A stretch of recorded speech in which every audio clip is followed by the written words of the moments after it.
और बोलिए, कुछ ज्ञान दीजिए महाराज जी आज।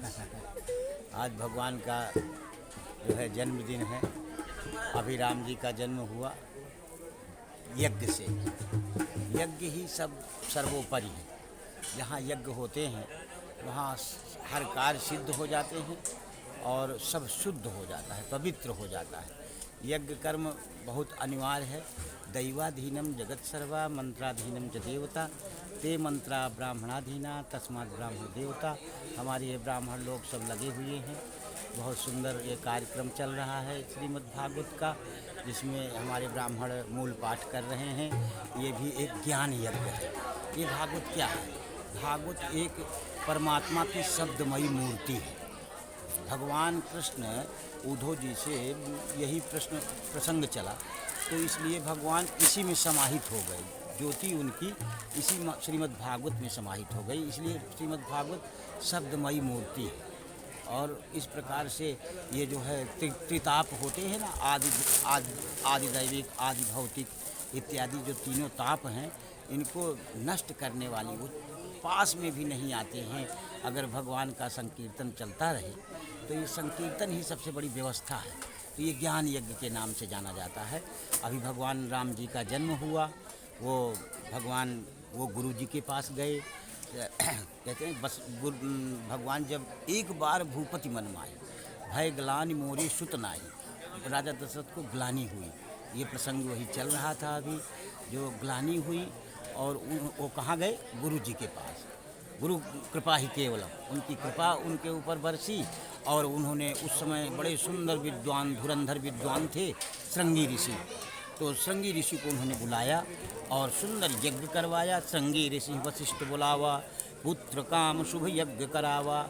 तो भगत सहित मुनि आहुति दीन है, निकले अग्नि चरु कर ली। भगवान जो है अग्नि नारायण चरु को लेकर के निकले। बोले भाई पहले से ही ये गुरु जी महाराज बोल दिए थे कि राजन चिंता न करें आप, चौथे पन हुई हैं सुतचारी। 4 पुत्र आपको चौथे पन में होंगे ही। तो वो खीर के द्वारा, वो खीर उन्होंने क्या किया, उनकी 3 पत्नियां थीं और 3 पत्नियां थीं। तीनों पत्नियों को अब कैसे वो खीर को बांटें? खीर कटोरा तो 1, पत्नियां 3। तो उन्होंने क्या किया, अर्धभाग कौशल्य दीना। सबसे बड़ी रानी को अर्धभाग दे दिया, आधा भाग। अर्धभाग कौशल्य दीना, उभय भाग आधे कर कीना। अपने हाथों से ही वो आधे भाग को फिर डिवाइड कर दिया। जब डिवाइड कर दिए तो कैकेयी कहा नपसोदयो, वो तीसरा टुकड़ा कैकेयी को दे दिया।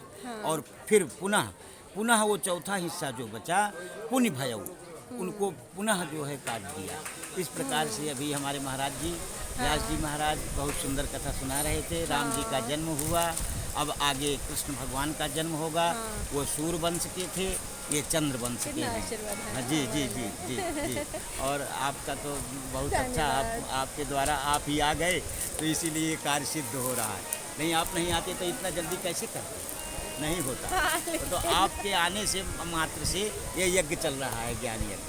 ये पहले मेरा गुरु जी का कृपा भी जी गुरु कृपा है आपके ऊपर। गुरु कृपा है, बगैर गुरु कृपा गुरु जी नहीं मिल गया। जी बीमार था ये दिन, लेकिन आप भी गुरु जी आ गया, देखो। जी। और गिरिधारी आप भी, हमारा गिरिधारी भी है, गिरधर भी आ गया। 3 गिरधर है। हम बताया कि ये गोवर्धन लीला भी है, लेकिन आज आ गया, प्रकट हो गया। प्रकट भाई, प्रकट कृपाला, कृपालु जो है प्रकट हो गए ऐसा। इसलिए अपन लोग आगे भविष्य में भी इस संस्था में आपके साथ मिल करके भावातीत ध्यान का, विद्यालय का, गौशाला का कार्य आगे बढ़ाएंगे। उसी विषय में अभी हम चर्चा भी कर रहे थे। आप हैं तो सब संपन्न होगा, इसमें कोई संशय नहीं। अब आपको इसको संचालन करना है बड़े अच्छे ढंग से। तो इस प्रकार से हमारी इच्छाएं हैं और अच्छा कार्यक्रम करेंगे। हाँ, और आपकी गुरु जी की कृपा तो है ही है। हाँ, गुरु जी का जयंती है 13 जून जी। तो आप कुछ मैसेज दीजिए गुरु जी के लिए। हाँ, गुरु तो गुरु ब्रह्मा गुरु विष्णु गुरुदेव महेश्वरा, गुरु साक्षात परब्रह्म तस्मै श्री गुरुवे नमः। गुरु तो बहुत 3 हैं, त्रिदेव हैं, ब्रह्मा विष्णु महेश। साक्षात गुरु, साक्षात परब्रह्म। साक्षात मीन्स अपनी आत्मा, जो आत्मा है वही परम गुरु है, वही परम गुरु है।